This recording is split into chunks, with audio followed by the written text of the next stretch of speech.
بسم اللہ الرحمن الرحیم۔ زراعت، کھیت، یہ جو مینڈوں سے گھرے ہوئے زمین کے قطعے تم دیکھتے ہو، یہی تو کھیت ہیں۔ مینڈوں سے کھیت کی حد بندی اور حفاظت ہوتی ہے۔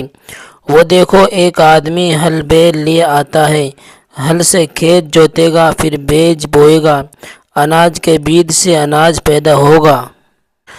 ہماری خوراک ہے، کپاس کے بیج سے روئی پیدا ہوگی جس سے ہماری پوشاک بنے گی۔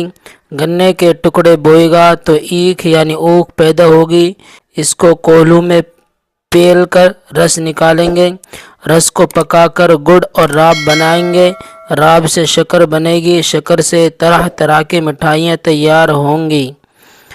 آہا، یہ تو ہمارا پڑوسی دھن سنگھ ہے، اجی یہ بڑا محنتی کسان ہے، دن نکلنے نہیں پاتا کہ یہ اپنے کھیتوں پر موجود ہوتا ہے۔